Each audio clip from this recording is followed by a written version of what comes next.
just seeing some of these kids' faces, like when they get here, or just knowing that somebody's coming in, knowing that somebody needs this. I think that's the biggest thing for me. Is I guess as a person, that was I needed that validation, like knowing that I'm needed somewhere, and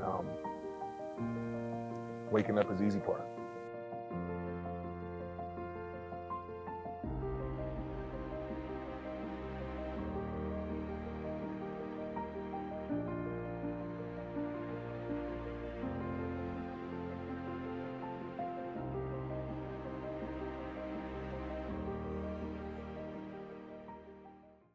So it's kind of like a one-stop shop. I'm trying to find a place where kids can come and get whatever type of help they need, whether it be mental health needs, whether it be physical needs, whether it be social interaction needs, whatever it is. That's the kind of program we kind of create, and that's by just having the right pieces in the building to supply those needs to these kids. We have a few different programs, but we have our main thing is a boxing program, and we just try to. That's our way of bringing kids in. Everybody likes to fight, but they don't understand that fighting and boxing are two different things.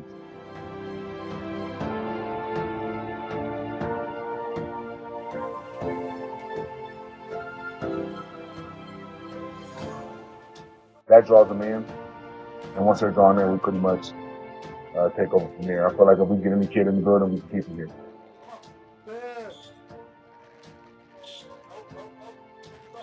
Athletics was what I did. It was my outlet. It was where I put all my passion into. And after that, kind of our history is we both started working in the mental health field. And so we would be in a therapy office or in a, working with these kids, and we'd be like, okay, therapy is fantastic. Like it has a purpose, it works, but what's missing here, And so we brought the gym piece in because these kids would learn these skills in their therapy sessions, but then they had no place to translate them to.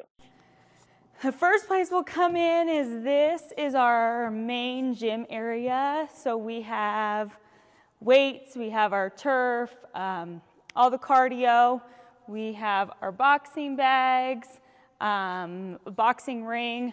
Over here we have a basketball court and another boxing ring. We like to have a variety of different things because even though we have a boxing program, we like to try and meet every kid where they're at. So we do volleyball lessons, we have basketball, we just do cardio or strength conditioning or all that kind of stuff. So there's a little bit of everything in here for every kiddo. Growing up, sports are expensive. So if you don't have the means to play a sport, I can't imagine what my life would have been like if my parents were able to put me in those things. So this is our recovery room. So we have 2 chairs with leg compression, we have hip compression, arm compression, and the sauna.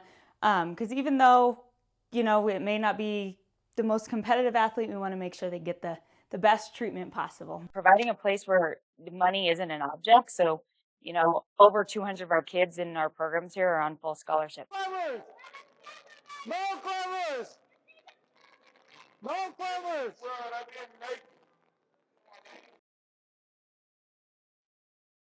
They don't pay a penny to come in here, and they get all the equipment, all the shoes, clothes, all that kind of stuff.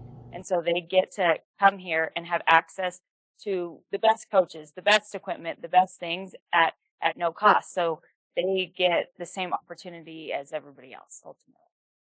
So the next room I'll take you in, this is our yoga room / dance studio. So we do a variety of things in here. So yoga, it's a dance studio. We also have done workshops for kiddos with autism. It's called Shining Stars. And so it's kind of like sensory play, all that kind of stuff in this room, which is pretty cool. See okay, they're on 21,000 square feet. They must be killing it now. No, it's 21,000 square feet. That means more funding, more kids. We have to be in 21,000 square feet because we have all these kids coming in. Well, all these kids coming in means way more funding is required for all of that.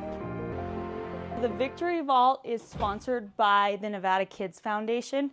And so what we use this for is when kiddos meet a goal, when they have good attendance, when they have good behavior here or at school, or really kind of anything. If they had a good day, and a lot of the time they don't have a good day, they get to come in here and kind of pick something from any of these lockers maybe a new pair of shoes. It varies.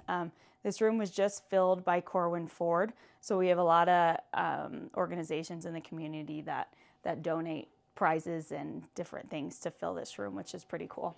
I never knew I was going to have the opportunity to impact kids like this, put it that way, until this vision came in. Yeah.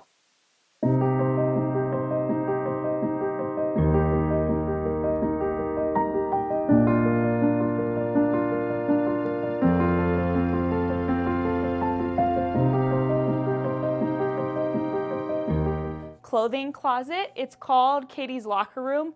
It is put together by the Katie Grace Foundation. It is all brand new clothes, shoes, hygiene products, school supplies, and snacks. So anybody can come in here at any time and get anything they need. Also in our building, we partner with several organizations. So one of them is the Children's Cabinet. The Children's Cabinet has their Safe Place office in here. So they have a teen room. They have youth drop-in Monday through Thursday from 3 to 6 p.m. So it's a pretty fun game room, hangout space, safe place. You'll see these yellow signs that are around. They have them on like McDonald's and stuff. So if a kid ever needs a safe place, they call that number. They bring them here till they find out to give them a safe place basically for the night. But this is kind of their hangout room.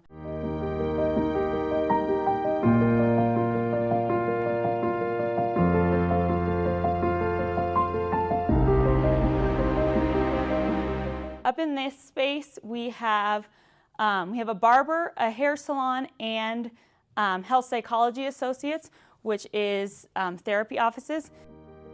So I'm gonna make sure that everything that you come in here, when you come here, you're gonna get everything you need, and that's important. It's important to hug our little boys and girls and tell them that that's okay. It's important to check on kids for their report cards.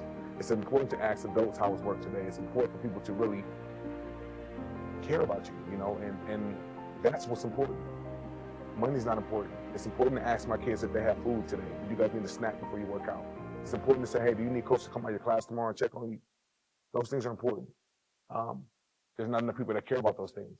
We put kids in the worst position. They have tests I walked in the school yesterday and the police with one of my kids, and it was during testing. And my first thing that came to my mind was, would he have breakfast this morning? Do we think about the small things that kids don't get? Do we think about if this kid saw his parents arguing last night and you want him to wake up and be a grade A student? Nobody cares about the small things. All we care about is do this, get straight A's, go to school, and then what's next for you. I care about everything. I care about your shoes. Hey, you need some new shoes? Hey, your shoelaces is bad. Hey, what's wrong, baby? Your pants don't fit? Let me figure it out. You need a bike? I'll go buy you one. I tell people everybody is not for me, but I'm for everybody. And that means you don't have to stick around, but if I can cross everybody's path in life, I think I can do everybody some good. And that's truly how I feel about myself. And so this place is good for every person that walks in here. I set the scene when people walk in here. I set the tone when people walk in here. The mood is set when people walk in here.